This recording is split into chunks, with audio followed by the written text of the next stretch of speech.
think so. All right, everyone. I'm going to start off with thanking everyone for joining us today for the availability for Rick Comley. We are joined by Northern Michigan President Brock Tessman and Athletic Director and now Interim Head Coach Rick Comley.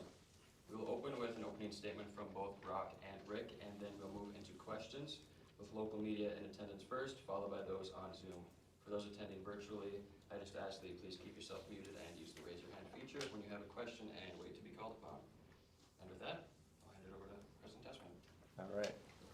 Well, thanks, everybody. Thanks, Rick, for inviting me.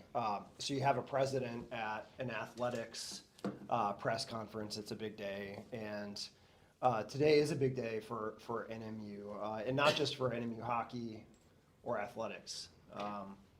It's a big day for the university and for the community. And if anyone disputes that, you got to drop by the Berry on a Friday night in February, or you got to walk around our campus and hear the way in which our students, our faculty and staff talk about the importance of hockey at Northern.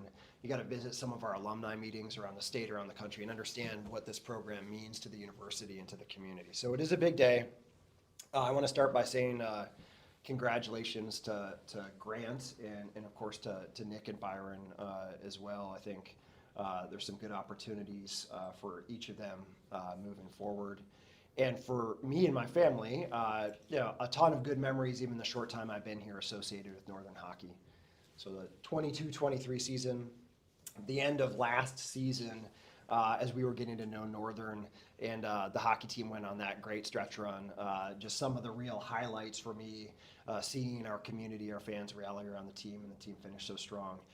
That was an amazing experience, and I know there's been a number of those over the last 7 years. So thanks to the staff, in particular to Grant, for a strong performance as a head coach of the Wildcats.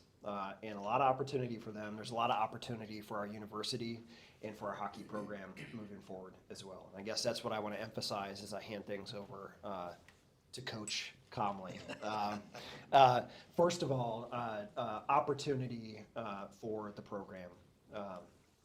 We've had solid results over the last 7 years, noting a couple of conference championships, and we've been competitive in conference play.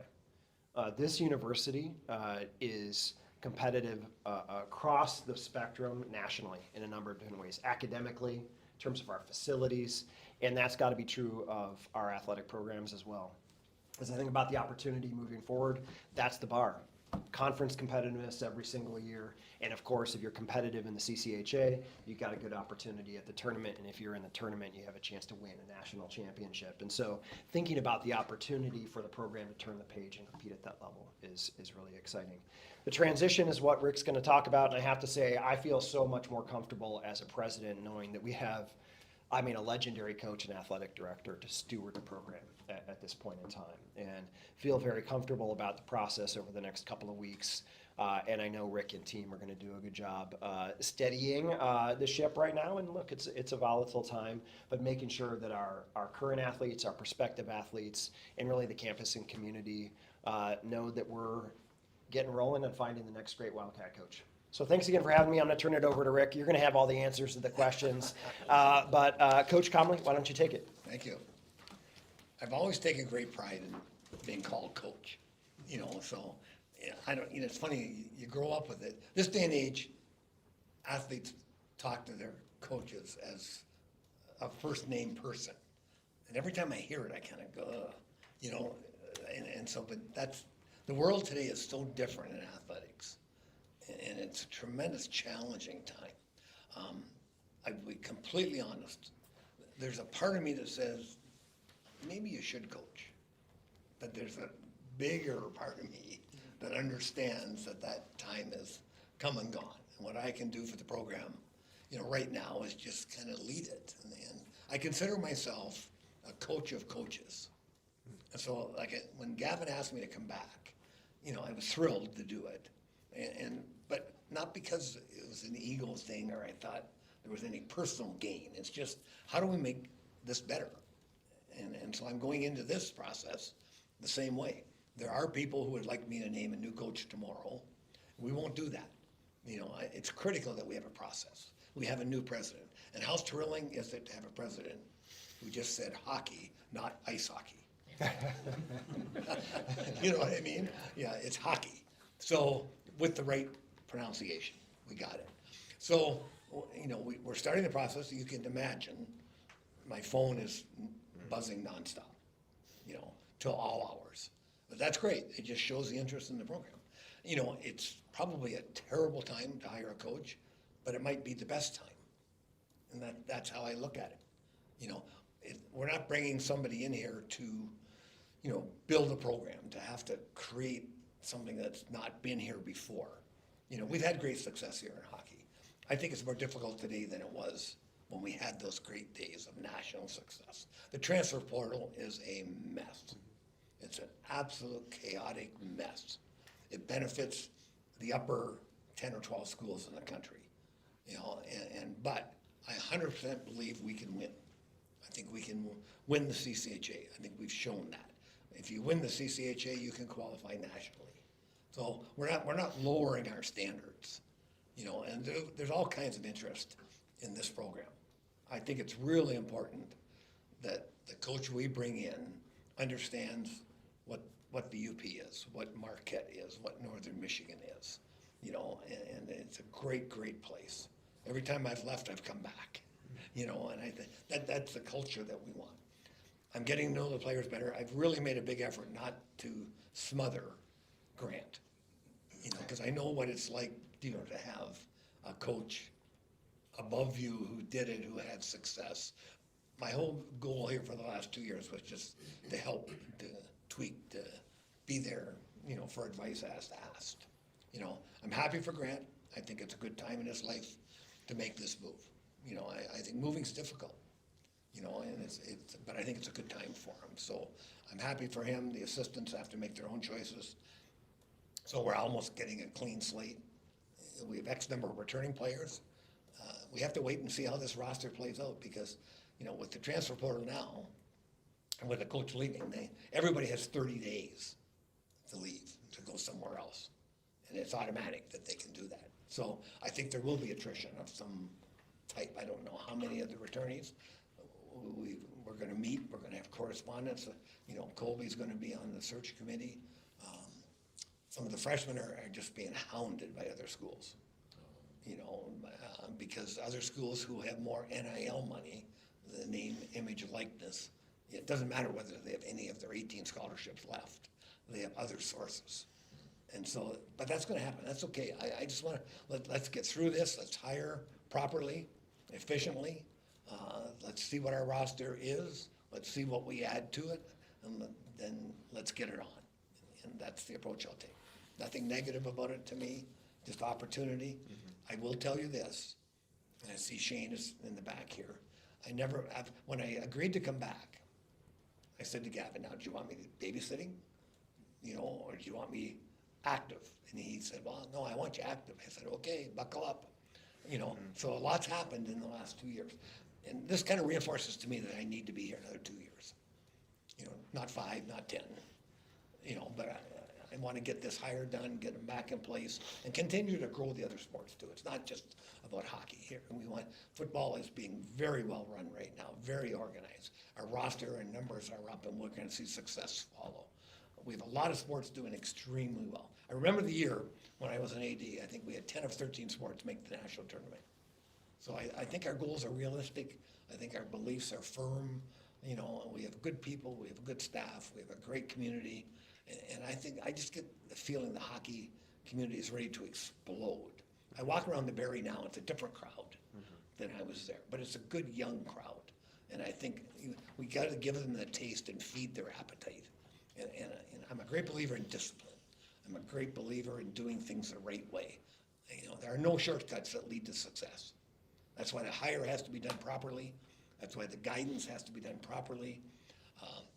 I can pull my skates out if needed, you know, but my style kind of goes back a few years. Yeah. And I know that with today's athlete and today's student, there's a right approach.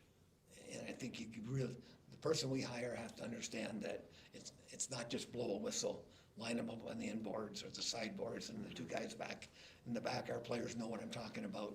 It's to get the right message you know, and give them the right opportunity for success. And that's what's gonna happen. All right, thank you, President Tessman and Rick. We'll right up to questions. How many do you have a sense of how many kids are left on the roster? And can you add kids now? And how, can you talk about that, what, you know, the roster reconstruction now, or whatever you're left with? No, I mean, can I talk? Sure. As far as I know, there's only one player in the transfer portal of the returning players. So there's probably 17 or 18 ballpark of them. I think there was 5 or 6 transfers, only one of those has asked out. And of the freshmen, it's to be determined. I think it's a large freshman class and a good one. But again, they're being poached right now, so. Can you talk to those? You can talk I to them, have, right? Yeah. I have. I'm in the process of calling, you know, agents, NHL teams, incoming players, just, you know, convince them, and they know me. You know, it's not that it's someone who doesn't know the hockey world, you know, and they have relationships that way. So it's a shot in the dark, though. You know, I think we want to carry 28 ultimately. It might be a challenge to get to 28 next year. And what have you learned as, in all your years of coaching and everything else you've done that gives you the brainiac up here to make this happen? The importance of having good players. As simple as it is. Great coaches have great players, right? And not everybody has, and the team. I'm such a believer in treat everybody the same, treat them properly, treat them with respect. Expect out of them what they're capable of giving and help them grow that. You know, and I think one of the great challenges in coaching is how do you make players better? How do you make players believe? How do you recognize what they're capable of and get them to accept that? Not everybody can fill every role on your team, but make them the best at what they can do and make them the best at what they can do to help you win. And if you can get that message across, then your chances go way up. How much lead time did you have on knowing this was gonna happen in terms of Grant leaving? Well, I know potentially for weeks. We've been preparing. You know, Grant's been very open and honest about teams that have contacted him, you know, of his interest level. But never to the point, and he never once got, you know, into the mindset, I'm leaving because I'm unhappy, or I don't like it here, or it's not a good job. You know, that was not part of the equation. It's just a challenge. We all have to have challenges, right? Every day you wake up, you know, people say to me, why are you doing this? You know, I'm gonna say, well, I could go for a walk every day at 8 a.m., at 11 a.m., at 3 p.m., at whatever, go to coffee, same stories every day, or you can come into a building early and meet with coaches and meet with athletes and be inspired and enthusiastic about that world. I don't want to give up that world. You know, it's bright, it's refreshing, you know, and it's young. Yeah, and that's why I think the future's so bright.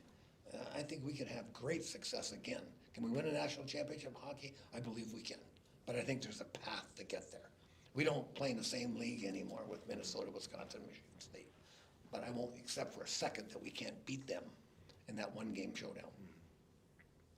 Did Grant officially resign, meaning you guys don't owe him for the 2 years that were left on his contract? He officially resigned, yes. This is 100% his choice.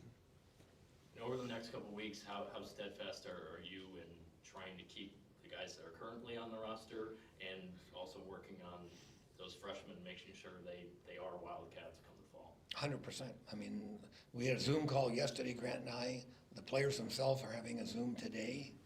I want some ownership from this group. I want them to understand they want to be here. So how do we make it better? Just talked to a couple of players before we came in and say, I want you to meet with our equipment manager and come up with some rules in that locker room. What do you want? What isn't there? What do we have to change? You know, so take input from everywhere. Everybody can give me good input. You know, ex-players, and they've been really active. I've probably had 15 or 20 players contact me, maybe 25, offering their support, whether it's on a committee, whether it's just input, whether it's, and expressing their support, obviously, for various people. And we're gonna have, I think the last time we did this, 7 or 8 years ago, we must have had 5 or 6 ex-hockey players as final candidates. And there's a large number, you know, so. Hey, Rick, can I jump in just I want to follow up on a point you made. I mean, look, it's never, a change is tough. It's not necessarily positive in the sense that you like to see people move on. But good programs, whether they're athletic programs or academic programs or universities, it can be a success when people come, they stay, they achieve things, and then they move on to the next thing. There's nothing wrong with that. And so to those prospective student athletes and to the next coach, the next athletic director at some point in time, the opportunity to turn the page in a positive way is a sign of a healthy program. And so there's excitement around that change. And there's excitement about, you know, what's possible when you can start with, you know, whether it's a new playing philosophy, whether it's a return to an older playing philosophy. So it's really a positive thing for the university in that sense. I'm glad you highlighted that. Yeah. And that's the message I'd give to the student athletes who are planning on coming to Northern. This is an opportunity to be part of a major transformation in a positive way. You've got 5 spots in a power play available right now, apparently, Probably true, for right? somebody, Yeah, right? right. They all wanna be in a power play. Opportunity. That's the way to look at it. Yeah, I agree. What do you anticipate the timeline being for when a coach would be hired? Well, the committee will meet Monday for the first time. Okay. We won't rush anything. I mean, I think time is important, you know, but in the next couple of weeks, not tomorrow. Okay, But I think relatively short 2 to 3 week window. okay. I think it's really important that by that point, you know, I think you gotta be moving forward. And are you approaching certain people, or are you waiting, putting the word out, and see who's? The word's out, I mean, believe me, the word Yeah. was out Yeah. immediately, so Right. I'm just taking applications at this point. You know, there's gotta be a love and an interest to wanna be a candidate. Right. I doubt very much whether I would reach out to one person, you know, I know who's interested. You know, I know some of who's interested, Now, like when Tech was trying to get Herb Brooks about yeah, 25, 30 years ago. yeah. Also, with the transfer portal, is that time start now, the 30 days? The moment it was announced, It was announced. 30 days from that. Now, would that reset again when the new coach is hired? Do they, or not, or it's just 30 No. days from now? Yeah, the 30 days is an exit window Oh, okay. for Okay. existing players and players signed the national letters. Okay. Rick, is prior experience with NMU, familiarity with Marquette, kind of a prerequisite for this candidate that you're gonna hire? And how much do you favor someone who has that? I think that's ideal if you consider candidates equal, right? You know, but I think there's gotta be a level of ability that you're comfortable with first, and then understanding, you know, of the challenges of recruiting, you know, here and living here and wanting this to be your future. You had referenced in the press release that fans would have a potential chance to meet candidates. What does that look like for you? And how does that fit into like the timeline of wanting to find out if players are gonna stay or not? I'm not sure. I know that's been done. I think we cannot ignore the time factor. So I think, you know, whether that's gonna happen or not, I'm not sure. You know, that's why we're involving people on the committee in the selection, who are community people. You know what I mean? So that they take feedback from people to them, to us, and vice versa. And just in terms of like assistant coaches, is that something that you think could come in as a package, or would that be after the head coach is hired? I believe strongly the new head coach has to be able to select their own assistants. And 2 of the 3 are already left and taken other jobs. Is there something the community can do to help you in this process? No, I don't think so. You know, I mean, everybody's so willing. I mean, we could have a committee of 30, you know, but it's cumbersome. You can't do that, you know, so, but I think the community, just by being supportive, as always, they always have, you know, so I think it's just status quo that way. You know, as candidates, and I can say this because not too long ago, I was a candidate for this position. A finalist for this job is gonna be, doing their research. I mean, most of them will know a lot about Northern already and Northern hockey. I think one thing the community can do is to just be vocal about its support for the program, because obviously that new coach is gonna be thinking about what that community and fan base atmosphere is like. And so that, Rick, that's one way I would say, you know, like, this is the time, right? If you wanna rally around the best future for Northern hockey, I mean, this is the time to be vocal, so those folks come in and feel that love. I think it's also critical. One of the things I felt that changed when I came back was I thought there was a disconnect between athletics and campus that was bigger than when I left. And I think it's really important that I stress to the candidates how important it is that they work with the academic world, what they work with the housing world, that they, you know, that food service, that we're a part of the campus, even though we're down here. I don't want the coach to live every hour in the Berry Center and not be out in the community and not mixing and not, you know, cooperating with the entirety of campus. I just think it's, you know, it's really important. You know, from the time when Grant was hired, 7 or 8 years ago, I know you weren't obviously officially at Northern, but I think you On were the still committee, yes. here, and, yeah, you're, okay. Were there certain lessons from that time that you think might apply for this search, that, you know, either things that worked really well, or, because I mean, it was quite a slam dunk getting Grant. It was a good committee. It was a good committee. It was well-run. We had good candidates, you know, and again, it's an advisory committee. You know, it's not a selection committee. So their role, as it was in football, and would be to, you know, state their opinions on the candidates, but not vote on what they think the order of candidates are. Ultimately, it's, you know, my decision with the president's approval. Okay. That's the rule.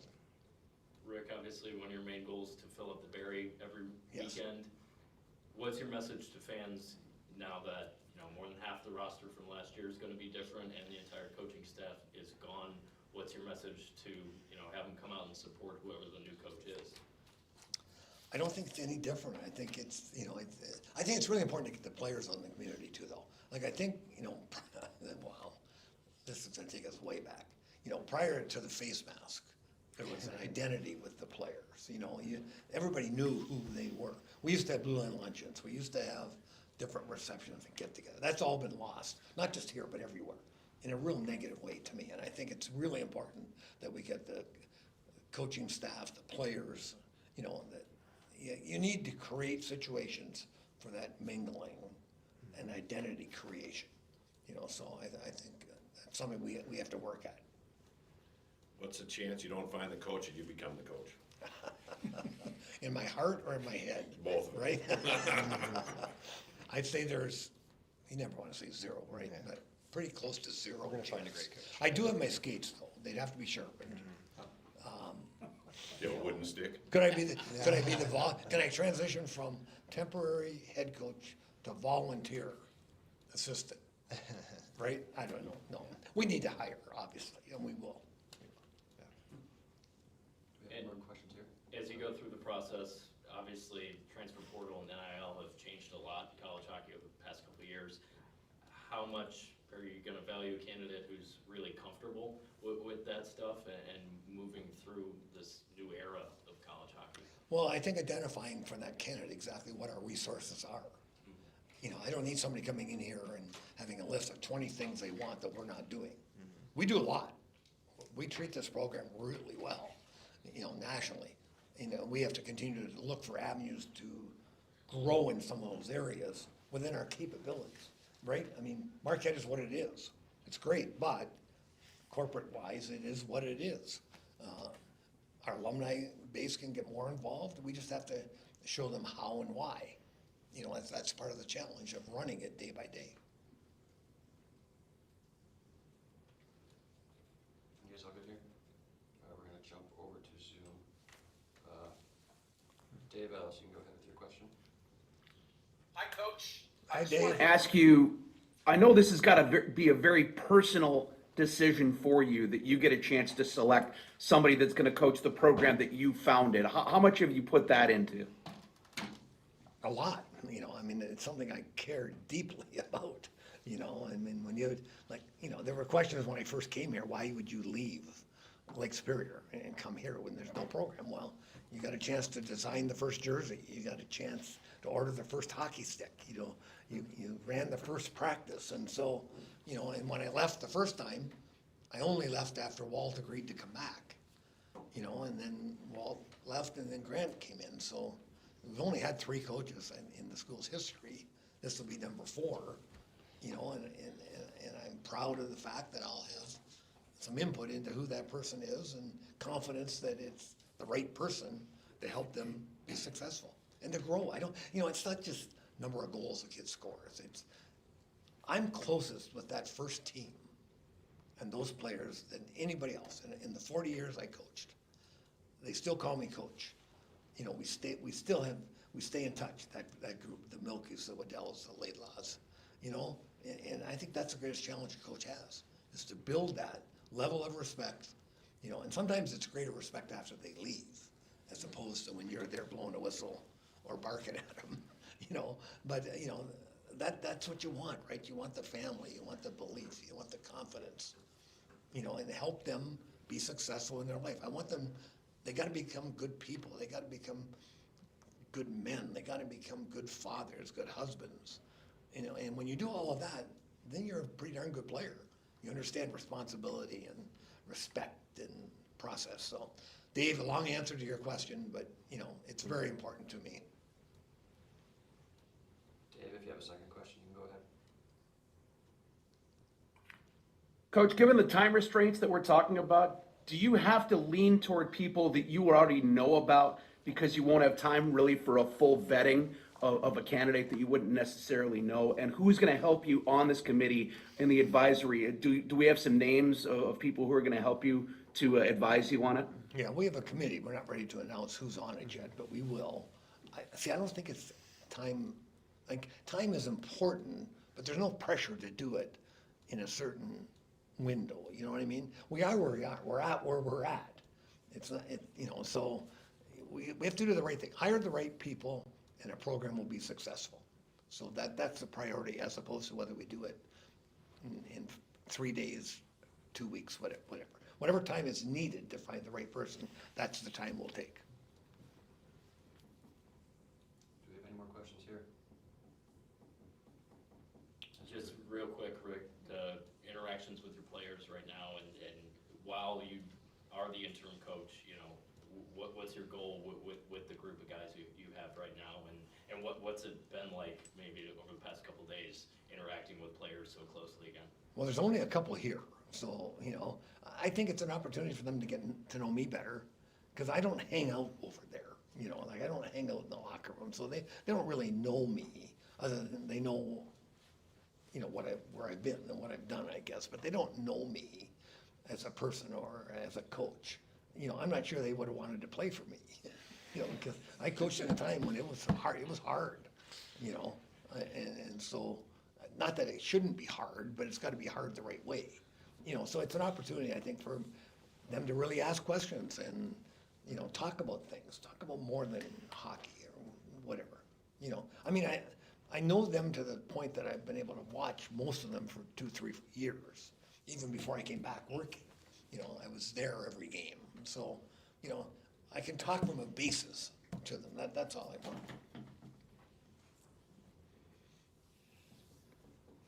You guys all good? All right, well, that'll wrap things up. Thanks everyone for attending, and thanks to Brock and Eric for being available. Yep, Thanks, thank guys. you. Onward. Okay, thank you. Good questions, too. Yeah. Is there a way to get that out